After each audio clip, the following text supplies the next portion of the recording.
Imagine, you're a registered voter in New Hampshire preparing to cast your ballot in the presidential primary. Your phone rings, and on the line is a familiar voice. What a bunch of malarkey. We know the value of voting Democratic when our votes count. It's important that you save your vote for the November election. It sounds like it's a recording from President Joe Biden, right before the primary, telling you not to vote until November. The vote makes a difference in November, not this Tuesday. If you would like to be removed from future calls, please press 2 now. You may remember hearing about these calls, which were supposedly from President Biden, especially because it wasn't actually him on the phone. A political consultant hired a marketer to create the bogus voice messages using new artificial intelligence tools in order to discourage voters from participating in the primary election. The trick, while ultimately ineffective, made national news. Law enforcement across the country is unified on a bipartisan basis and ready to work together to combat any attempt to undermine our elections. Soon, the Attorney General of New Hampshire, John M. Formella, announced that authorities considered the calls a potential violation of laws that protect the right to vote. We are committed to keeping our elections free, fair, and secure. The person alleged to have orchestrated the AI robocalls was later indicted in New Hampshire for voter suppression and impersonation of a candidate. He also faces a proposed fine of $6 million from the Federal Communications Commission. For people who track misinformation and disinformation, the fake Biden robocalls seemed like they were coming from a familiar playbook that used new tricks. People have been trying to prevent other people from voting for as long as voting has been around, unfortunately. And the tools that have been used to do that have shifted over time. Adav Nodi is the executive director at Campaign Legal Center. Doctored images have been around for a long time. Doctored video has been around for a long time. What's different now, what AI changes, is that it is now significantly easier, cheaper, and faster to create very real-looking fakes. And that's basically the main threat of AI right now. The AI Biden robocalls are remembered as the event that introduced AI-generated fakes into the 2024 election. Like so many early efforts in a new venture, the scheme fizzled, but it got the attention of Adav and other experts as they looked ahead to Election Day. It was a little bit clumsy, but that was just one person with a budget of almost nothing and was able to reach thousands and thousands of primary voters with an untrue and potentially very damaging message. So you can imagine how a sophisticated actor with a real budget could use those same tools to generate much more effective mis and disinformation. I'm Simone Leeper, and this is Democracy Decoded, a podcast where we examine our government and discuss innovative ideas that could lead to a stronger, more transparent, accountable, and inclusive democracy. Like Adav, I work for the nonpartisan Campaign Legal Center. Our organization advocates for every voter in America to be able to meaningfully participate in and affect the democratic process. I'm an attorney on CLC's redistricting team, representing voters in court across the country who want our democracy to be better and more representative. On this season of the podcast, we're examining American elections. We're taking a deep dive into the tried and tested systems and some of the newly updated laws that ensure our elections are safe, secure, and accurate, no matter what challenges they face. In this episode, we're looking at misinformation, disinformation, and the fast rise of AI to boost these false narratives. Misinformation and disinformation are similar in that both are factually inaccurate. However, the difference is that disinformation is factually inaccurate information meant to deliberately mislead people. The fight for democracy is in part a fight to describe reality to one another. And in many areas of our politics right now, bad actors have successfully convinced people of a supposed reality that simply isn't true. My biggest concern regarding information, I suppose, is that people won't accept the results of a fair and accurate and lawful election. Specifically, it started in the 2020 election in believing in the fairness and accuracy and lawfulness of that election. This is Stephen Richer, the recorder of Maricopa County, Arizona. He's a Republican holding one of the top elected positions in a county that's home to 4.5 million people. I was elected in 2020 in the fateful November 3rd, 2020 election. The office of the recorder has 3 main responsibilities. The first is recording public documents, like real estate transactions. Second is registering voters. And then the third is election administration. And specifically, I'm responsible for early voting. Maricopa County has factored in significantly into the national conversation because it's highly competitive inside a highly competitive state.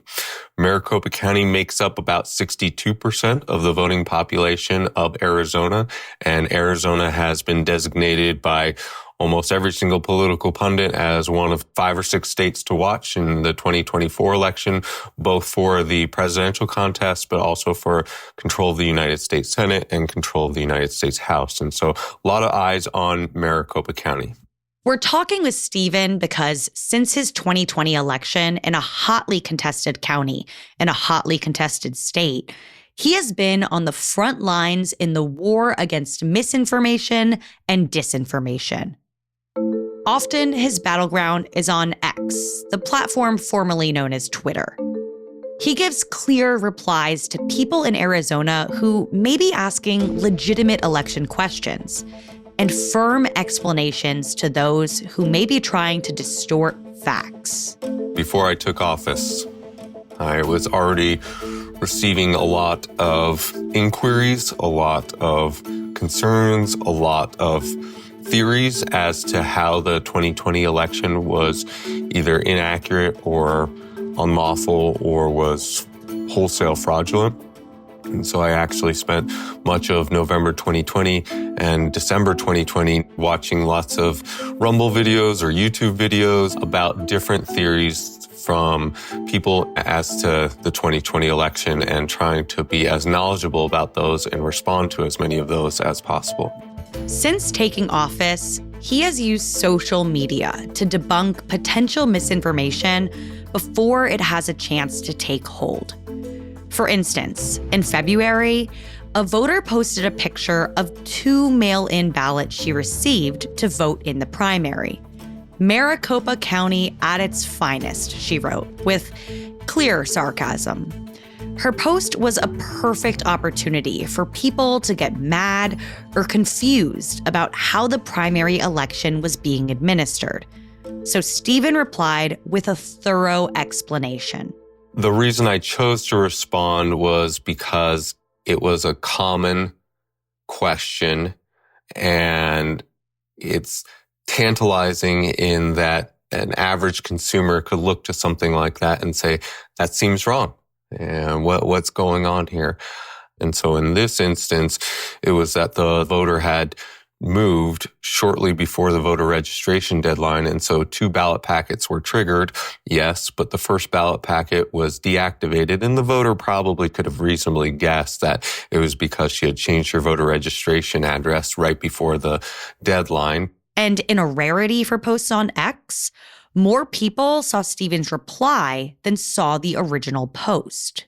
I like to add context to anyone who is interested in digging deeper, because I still think that despite all the efforts over the past few years from election administrators and associated nonprofits and 501c3s, that we are being outgunned significantly. There is still way more inaccurate information about election administration than there is accurate information. I'm trying to up the firepower on the accurate information side.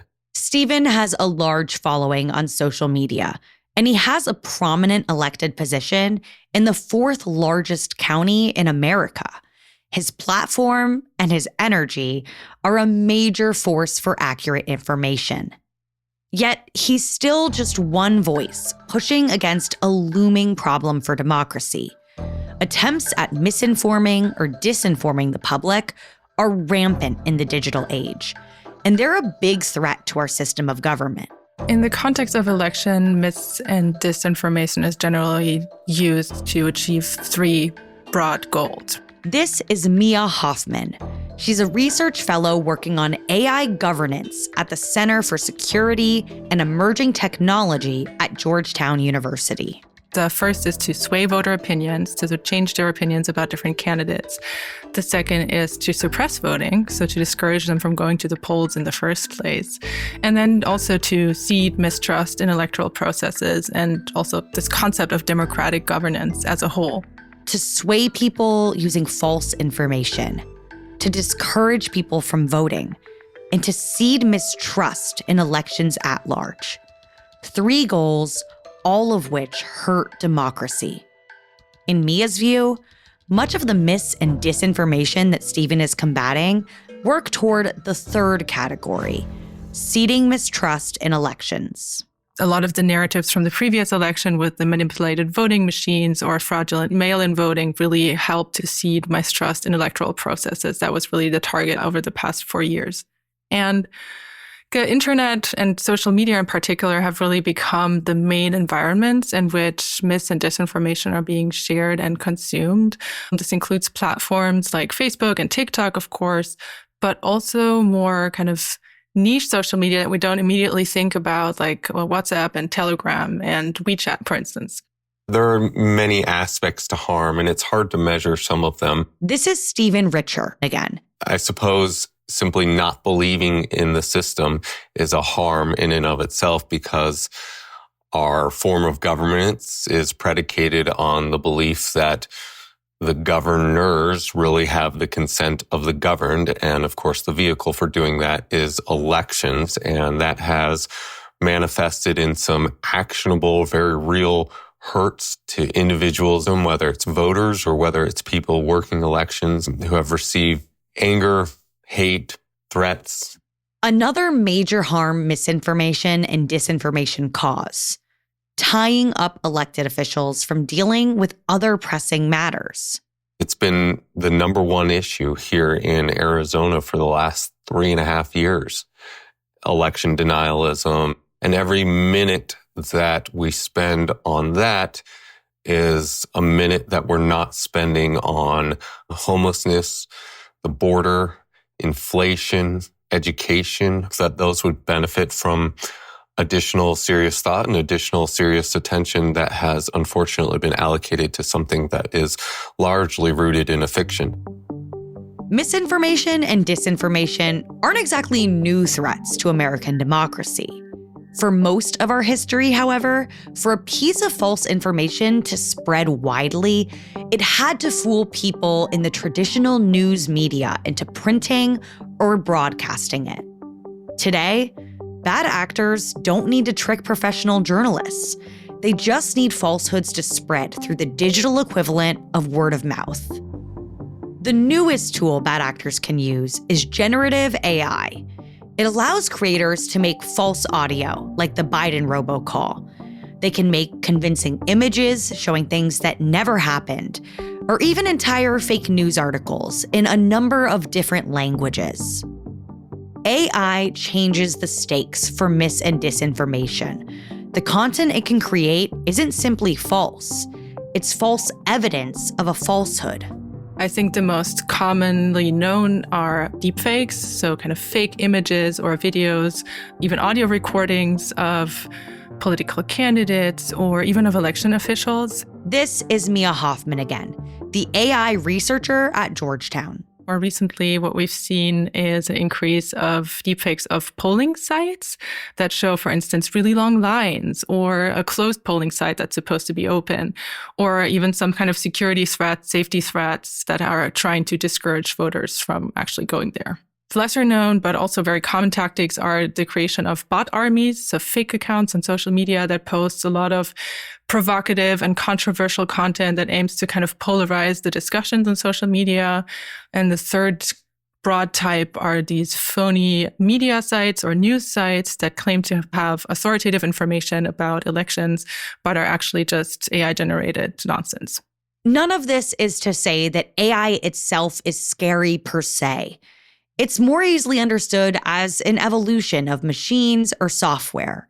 Tasks that once required a person to do may now use AI. This includes like processing text or producing text or processing images, telling what can be seen in an image, but also making predictions or making recommendations about what movie you'd like to see next, right? AI is embedded in Netflix, but also in all kinds of self-driving cars, for instance, in your autopilot, etc. When we talk about misinformation and disinformation, the types of AI we're concerned with are called generative AI. If you've ever used AI to create images or interacted with a chatbot, you've used generative AI. AI is really a tool, and this tool isn't inherently good or bad or dangerous. The effect of AI on election really depends on how it is used, and both generative and non-generative AI have useful purposes in election contexts that are non-nefarious, right? Think of managing voter rolls or community outreach, which can also be done in more languages thanks to AI. But of course, generative AI that produces text, they can be very useful for propagandists and misinformation peddlers because they really enable operators to produce material at scale at much lower costs than they used to. The falling cost of AI poses a potential threat for elections.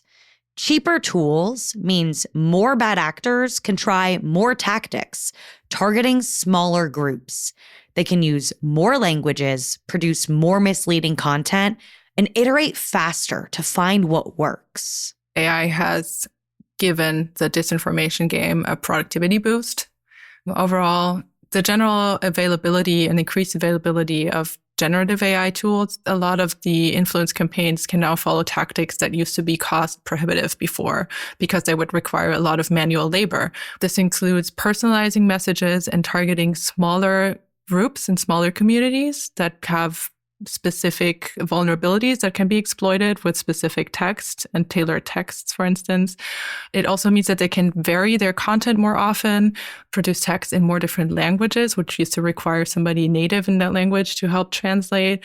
And all of these things make disinformation campaigns a lot harder to detect too, because we can no longer search for the copy-paste text that is posted hundreds of thousands of times on the internet, but we have to search for smaller campaigns that are just as impactful. This ability to produce materials in multiple languages can pose a particular threat for groups on the margins. It puts non-English speakers at a new risk of being targets for AI-generated mis- and disinformation. Immigrant communities in particular are really at a higher risk of harm because these communities' languages and their perspectives aren't necessarily represented in mainstream media. They often retreat to more niche platforms for their news consumption. And once people are exposed to mis- and disinformation on these platforms, it can take root in a way that's hard to counter. There is a bit of an information vacuum for members of these communities in their native language for how election processes work or what a change in voting policy mean, or just illustrations of the most common disinformation narratives. There's also a lack of campaign outreach in their native languages. So we have this information vacuum, which creates big room for malicious actors to actually inject disinformation through phony news sources or just media pages that target these communities in their native languages. The rapid advances in AI have made the information environment particularly chaotic in 2024. Adav Nodi, CLC's executive director, has seen mis- and disinformation campaigns aimed at swaying the vote. In the pre-election window, I've already seen some instances of the use of AI tools to try to influence who votes, and maybe how they vote, but more likely who votes, and basically to try to dissuade segments of the voting populace from turning out. This is a tactic that has been around, not using AI tools, using prior tools, has been around for several election cycles. It was used very heavily in the 2016 presidential election, for example. Those messages are disseminated in a very targeted way to people that are susceptible to them and who the creators of the message don't want to vote. Adav is looking beyond Election Day as well. In the post-election period, I think it will be different. If we see problematic uses of AI after Election Day, meaning when the votes are being counted, I think that will be more geared towards trying to create doubt or confusion about the results, about the process of generating the results, about how vote countings and election certification work. And the sorts of folks who disseminate those messages are generally trying to destabilize the system, either for political reasons, or more generally, if we're talking about hostile foreign nations, to just create a dissension and confusion among the United States as a whole. By threatening elections and creating mass confusion, mis and disinformation become matters of national security. In an ideal world, Congress would be taking steps here to set the boundaries for the use of AI tools when it comes to trying to influence elections. And state legislators and other federal regulators like the Federal Election Commission, the Federal Communications Commission would be doing the same. For the most part, though, that has not happened yet.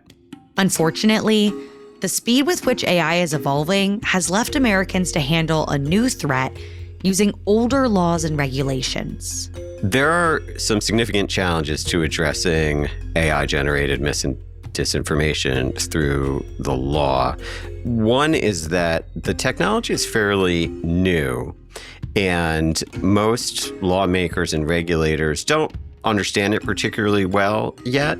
There's sort of a literacy challenge of getting folks up to speed on what the technology is, how it works, how it's different from prior sources of mis and disinformation, and what makes it particularly in need of regulation. And there hasn't really been sufficient time for lawmakers to get educated on those issues yet. And then even once they are educated, there needs to be analysis and discussion about what the solution should be. What should the laws say? There are some great ideas going around about that, but there is not a consensus yet on what the laws should look like. None of that is a real barrier to passing laws. It is a barrier to passing laws for the 2024 election. So for this election cycle, given federal inaction, some states have stepped up. We're seeing states around the country act through new laws and new rules, everything from requiring labeling of election-related AI material so that if you're exposed to a communication that falls into that category, you at least know that what you're seeing is AI generated, to more aggressive approaches, including restrictions on the sorts of communications that can be disseminated using AI tools. Since January, more than a dozen states have passed laws that address deepfakes and other deceptive media in elections. Another 5 states passed similar laws before this year. The jury is still out on which of those measures will be most successful. These tools are very new. The rules around them are even newer. And we'll have to do an assessment through the election cycle and after of which measures were successful, which ones were less successful, and use that to inform the rules going forward. During this election cycle, voters are counting on professional news media to identify and call out bad actors. So many state lawmakers and regulators are doing their best to address AI-generated mis and disinformation, but they can't move as fast as new AI tools. Journalists are really the front line of the defense when it comes to the stopping of mis and disinformation. Individual social media users have a very important role to play in not passing along those false messages, but journalists have the key role of being able to inform the public about what's true and what's not. When something starts to spread, journalists can say, this is false, this is unambiguously false, can demonstrate that it's AI generated, that can have a huge impact on how the discourse unfolds. The other institutions with the influence to help curb bad actors are the social media platforms themselves. Since 2016, platforms have tried, with varying degrees of dedication, to protect users from mis and disinformation. But today, largely, users are on their own. The role of social media companies in the spread of mis and disinformation, unfortunately, is not a happy story, and it's not one that's improving. In some prior election cycles, some of the major social media platforms took steps to prevent the spread of false information about elections. Those measures were not particularly effective, but there were at least some efforts. In the 2024 election cycle, most of the major social media platforms have essentially washed their hands of policing that sort of content and are taking a very different approach, which is that they'll let pretty much anything go with only narrow categories that are deemed out of bounds. And they will rely on their users to flag what is false. That approach does not work. That's a big part of the reason that we need laws and rules here. There's one other key player in the spread of mis and disinformation that has the potential to do better than social media companies, and which could perhaps have even more influence than lawmakers or journalists. That's the public, you and me.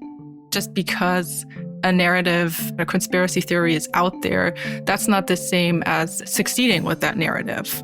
This is Mia Hoffman again. And the overall impact of a disinformation campaign depends a lot on how many real people are paying attention to them. Remember that we have power over how we consume information and power over choosing what we believe, power over what we share with our families and friends. One risk of even discussing mis and disinformation can be that it takes over the conversation. AI especially has an aura of mystery to it, perhaps even of inevitability. But it's important to remember, we have many effective tools at the ready to counteract it. People painted a bit of a doomsday scenario, in my opinion. People saying we're in a post-truth world, for instance, and while there have been efforts to try and create that, it hasn't really been super successful, or not as successful as probably anticipated. This is something that is an unintended consequence of raising awareness around disinformation and the risks and harms of it. And I'm not trying to downplay these risks. I just want to make sure that people understand not everything is fake. And we still have truth, facts, and information, and we have the means to verify information. So don't panic, essentially. So what can you do to be part of the solution to mis and disinformation? For starters, you should consider the source. Where did the information come from in the first place? And is it credible? If it's an article from an unknown source, investigate the author. Are they a real person? Consult trusted media and look into whether there are other supporting sources for a story to determine if it's accurate. Taking a moment to double-check information before you share it can go a long way toward combating the problem, as can encouraging your friends to do the same. I think that they can encourage people in their social circles to dig deeper. If they see something on the internet that's outlandish. If there's one thing Stephen Richer knows a lot about, it's debunking bad info. His strategy, if you have time: take a person seriously when they tell you something that sounds fishy, but then ask them to verify it. You don't have to be the friend who's like, that's really stinking dumb, because I understand that puts you in an awkward social position. But just say, are you sure about that? I know that sounds sort of funky, but have you contacted your local election administrator? Have you contacted people who might know more about this? And have you opened up to the possibility that there might be a perfectly logical explanation for something that you saw on the internet, or that what you saw on the internet might be completely made up? And I think that offers at least a different perspective, maybe some new information, and hopefully that can be compelling, because there are answers to everything that's posted on the internet regarding election administration. Stephen is uncommonly dedicated to stamping out mis and disinformation, even if he has to go tweet by tweet. For a broader approach, he nudges people to take part in this democratic process they're so skeptical of. One thing that we always say is encourage people to get involved in elections. Elections aren't just the same group of people operating behind a curtain. Elections are administered by thousands and thousands and thousands of bipartisan teams, many of whom are temporary workers. And so if you don't trust the process, then get involved in the process and be part of the bipartisan teamwork that goes into it. The uncomfortable fact is we will unfortunately always be battling mis and disinformation in our elections. AI has only made it cheaper and easier than ever for bad actors to inject falsehoods into our electoral process. We all have to be on guard. And many of the people being targeted right now have the least help protecting themselves against it. But even as lawmakers play catch up to these new tech tools, we have the power to work against mis and disinformation. We can do our part to stop their spread across social media. And we can help friends and family take the extra step to get better information too. I want to thank Stephen Richer, Mia Hoffman, and Adav Nodi for appearing in this episode. You can find more background information on the topics discussed in our show notes, along with a full transcript of the episode. This season of Democracy Decoded is produced by Jar Audio for Campaign Legal Center. CLC is a nonpartisan, nonprofit organization that advances democracy through law at the federal, state, and local levels, fighting for every American's right to responsive government and a fair opportunity to participate in and affect the democratic process. You can learn more about us and support our work at campaignlegal.org. I'm your host, Simone Leeper. Thanks so much for listening. If you learned something today, we'd really appreciate it if you could leave us a review on your podcast platform of choice and hit subscribe to get updates as we release new episodes. Leading the production for CLC are Casey Atkins, Multimedia Manager, and Maddie Tate Smith, Senior Communications Manager for Elections. This podcast was produced by Sam Eifling and Rian Ford, edited and mixed by Luke Badio. Democracy Decoded is a member of the Democracy Group, a network of podcasts dedicated to engaging in civil discourse, inspiring civic engagement, and exploring the future of our democracy. You can learn more at democracygroup.org.